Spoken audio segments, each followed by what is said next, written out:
What is going on, guys? It is Wrestlelamia here, back with another video. Join us now as we look at the go-home edition of SmackDown, as well as the wildest news stories and rumors you need to know, including the real reason why WWE are pushing Jey Uso. John Cena says he still loves Vince McMahon. Will the Shield reunite in WWE? A huge WWE return confirmed. Could we see a huge return at WrestleMania 41? Lana returns to WWE. Bad news for Rey Mysterio. Donald Trump honored with the Fala. The Rock will be at WrestleMania. Cody Rhodes wants to give Travis Scott a receipt. Triple H's bizarre Waxworks goes viral, and much more. Be sure to subscribe and hit that notification bell for daily wrestling videos, and follow us on Facebook for exclusive lists. Also check out our new videos on Wrestlelamia XL.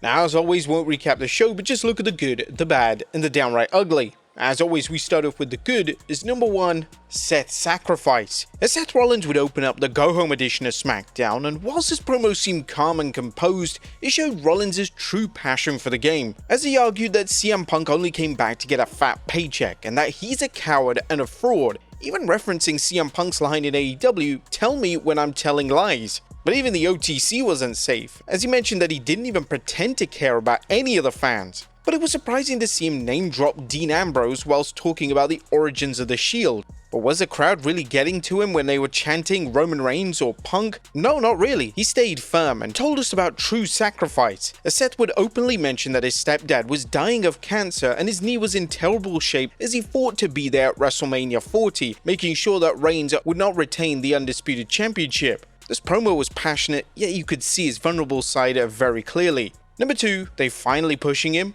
Does winning the Andre the Giant Battle Royal really mean anything at all, now that it's not even part of WrestleMania and instead relegated to SmackDown? Well, whatever you think of it, Battle Royals are still fun, and the match was filled with some great stars of The Miz, Andrade, Carlito, Rey Fenix, Karrion Kross, and R-Truth, but they still couldn't get Omos on for this. I mean, it's the Andre the Giant Battle Royal with no giants. But nevertheless, the match featured the usual teamwork, but at the same time lots of dissension with some comedic elements. We love the spot where the Luchas all turned on Chad Gable, and also love the fact that he's in the match because he doesn't have a match at Mania. But to all those naysayers who think that El Grande Americano really is Chad Gable, well, El Grande actually appeared in the match and interfered, eliminating Rey Fenix, probably to get payback for Chad Gable's elimination. But the final came down to Hayes and Andrade, and what a final too. It was down to the wire, but surprisingly Hayes got the victory. Well, let's hope this win actually means something and WWE gives Carmelo Hayes a chance. This win was really surprising after all. Number 3, the Open Challenge is official. Randy Orton cut a hell of a promo, as whilst he's unable to face Kevin Owens on the grand stage, he's now made an official Open Challenge, but just who will answer it though? Number 4, an incredible hype video. A hats off to WWE for producing an incredible hype video for Night 1's main event, the triple threat between Reigns, Punk, and Rollins. Not quite my way, but definitely up there. And number 5, John Cena is losing, isn't he? There's no way WWE couldn't have had their go-home show without a Cody and Cena face-off. Sunday will be the last time John Cena will ever compete at WrestleMania, but John Cena tells us that he fears nothing. Now, this was another fierce trade of outright cooking each other. Even though Cody Rhodes surprisingly got booed, and quite loud boos, he probably got the better end of it by mentioning that John Cena was paler than Sting at Starrcade 97 and that he outright said that he couldn't wrestle. But now this is the second time that Cody Rhodes has laid out John Cena, so is that a good indication that John Cena is winning at WrestleMania? Well, I'm still gonna stick to that prediction anyway, that he's gonna lose. Sometimes you just can't say shit and go back on it, right? That was a good what about the bad is number 1, seizure warning. I don't really need to put a seizure warning on Rey Fenix's entrance. It's understandable that wrestling entrances will have high energy in its light, but they definitely go too far with Phoenix without any warning. There's probably a number of fans who suffer from epilepsy, so a warning would be nice. Number 2, what was that interview? Now we've said all that we need to regarding the feud with Flair and Stratton. It's gone beyond a simple feud for the title and seems personal. But what was that sit-down interview? Something about it just seemed off, as if they rolled in Flair off the street and said, "Hey, we need to do an interview, so go." In regards to Tiffany's sit-down interview, hers was slightly better, but why does she always have such a defeatist attitude? Shouldn't she be going in with 100% confidence? She's the champion. And number 3, why not at Mania? The Street Profits and Motor City Machine Gun fought a valiant match with the tag titles on down the line, but it all came to a sudden halt when DIY ran in to steal the titles. And now we hate DQ finishes and title match, but this one could have served a great purpose as WWE undoes its wrongs and has the titles being defended in a triple threat at Mania. Well, we kinda got that, but we didn't. We actually have a TLC match between the 3 tag teams, but it's not happening at Mania. Why not? This match could have absolutely slapped at Mania. Seriously, I would easily trade in the War Raiders versus the New Day match for a TLC match. It was nothing downright ugly. This was a solid go-home edition of SmackDown, and in our opinion, better than Raw's go-home episode. Now, let's move on to the news. Now first we look at the real reason that WWE are pushing Jey Uso. Our top story today takes a look at Triple H's latest interview, as he's gone into detail on the real reason why he's opted to push Jey Uso at the top of the card. Triple H was interviewed for the official WWE YouTube channel, and in the interview, the game outright stated that main event Jey isn't the best worker in the world, yet he's over with the audience, and that is what matters. Jey has great athletic ability, and the things that he does in the ring, he does well. Is he the most technical guy here? No. Is he the greatest performer on the face of the earth in ring? No. But he has charisma and a likability that he lets people in, and they want to see him succeed. When you walk into a building with 10,000, 30,000 or 60,000 and he walks out and that whole place is doing his entrance with him and is hanging on everything he does and are hanging on to his words and his moments, that's what it takes to be a top guy. It's about box office. Jey is proving what he said he was, and that's main event Jey Uso. Jey is now set for the biggest match of his career, and he will take on Gunther on night 1 of WrestleMania Saturday.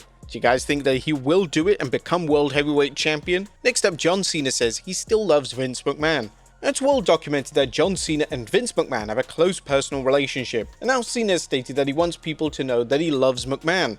While speaking to New York Times, this is what Cena had to say. I don't care who hears it. I love Vince. I'm not downplaying anything that needs to be decided or allegations of any kind, but when I love somebody, I love them wholeheartedly. I know people are going to be angry about that, but they can't put their value on my relationship with somebody I love. Naturally, fans are calling out Cena for his comments, and it appears that WWE's disastrous week from a PR perspective is continuing. The WrestleMania 41 set looks absolutely incredible. Now, after more than a week of building at the Allegiant Stadium, the WrestleMania 41 set has finally been revealed, as during the live Pat McAfee show, the grand stage was revealed by Pat himself, and it looks absolutely insane. The set has a long electronic walkway, similar to the one used at WrestleMania 33, when Randy Orton came down to the ring in what could only be described as a huge sperm following him. But the showcase is obviously the stage, which looks huge. Since this year's WrestleMania is casino themed, they went all out this year by building what looks to be the famous Plaza Hotel and Casino located on the Las Vegas Strip.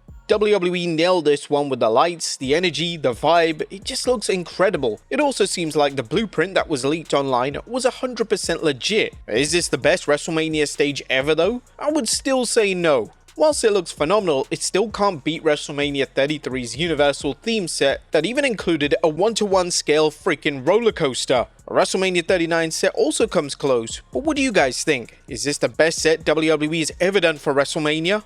Next up, the Shield to reunite in WWE. As Seth Rollins is a bona fide future WWE Hall of Famer. During his media duties as part of WrestleMania week, Rollins was asked who should induct him into the Hall of Fame. During Fanatics Live, Rollins stated that he would like his Shield brothers Roman Reigns and Dean Ambrose to do the honor.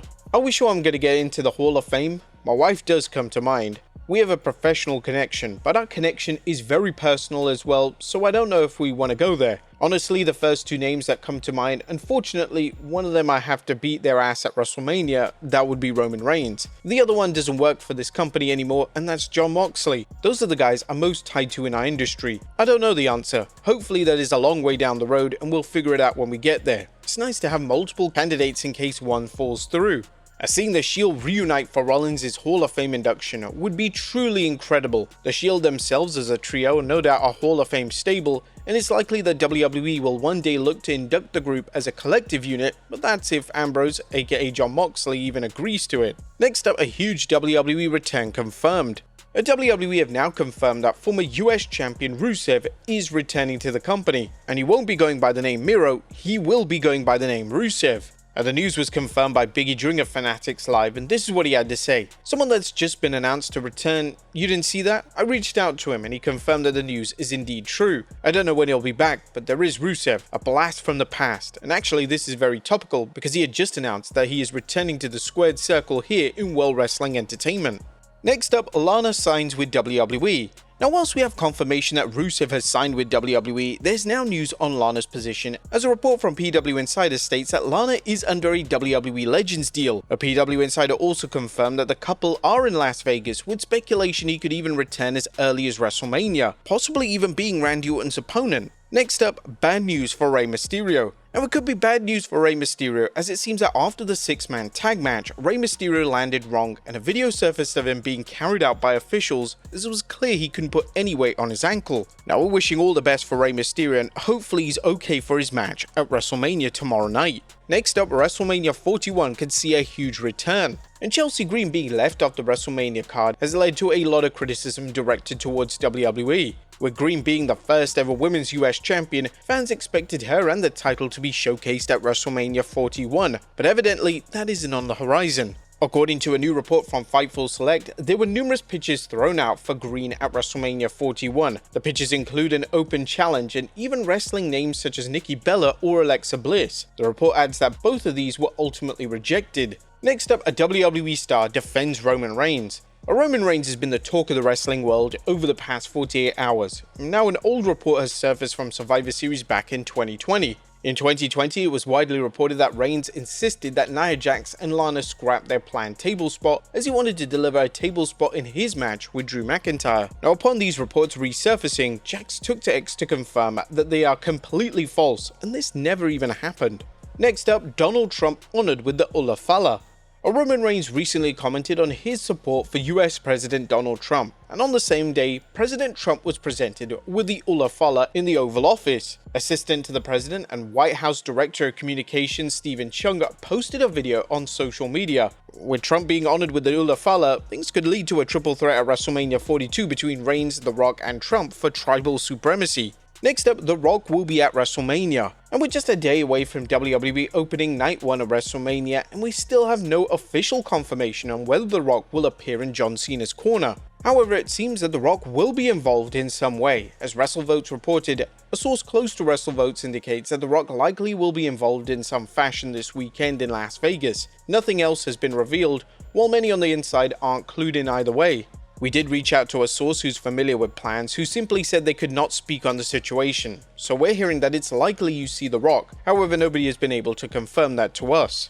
Now again, The Rock has to be involved in WrestleMania in some capacity. Otherwise, what was the point with him being involved in John Cena's heel turn? If The Rock wasn't going to be involved at all, he didn't even need to be there. Next up, Cody Rhodes wants to give Travis Scott a receipt. And despite Travis Scott being involved in the Elimination Chamber beatdown of Cody Rhodes, he hasn't been mentioned in any capacity on television.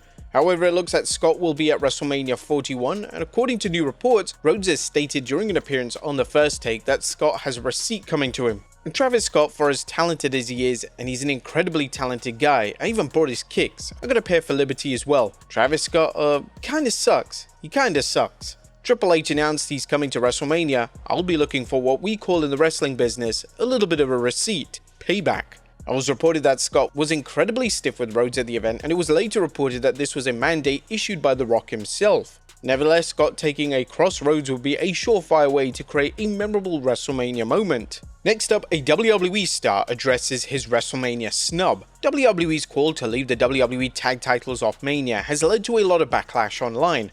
WWE have put an extensive effort into making the tag titles on SmackDown actually mean something, and now to leave them off the biggest show of the year seems counterproductive. One half of the reigning tag team champions, Montez Ford, has addressed the criticism, and Ford said that the fans should still be happy, and he noted that he and Angelo Dawkins are going to be at WrestleMania 41 to support other talent. I think that fans should still be happy. This gives a chance for other WWE superstars who have never been on Mania to showcase themselves. I tell them like, hey man, there's other WWE superstars that it's their first time doing this or anything. We're kicking this weekend off on Friday on SmackDown with our WWE Tag Team Championships on the line in Titletown. Congrats to everyone that's involved in Mania this weekend, we're definitely going to be there to support. The tag titles for the Raw brand, as well as the women's tag titles, are both set for featured matches at WrestleMania this weekend. WWE could have definitely looked to have had the Street Profits defend their titles on the show as well. And finally, Triple H's bizarre waxwork goes viral. Our final story today takes a look at a bizarre waxwork of Triple H that has gone viral. To promote Triple H's induction into the Hall of Fame, WWE have had a special waxwork produced of the legendary performer. Unfortunately, the waxwork is kinda terrifying, and Triple H's live reaction to the big reveal is hilarious. But there you have it, folks. I will look at the go-home edition of SmackDown, as well as the wildest news stories and rumors you need to know. Be sure to leave your comments down below, and I'll see you next time with some more wrestling content.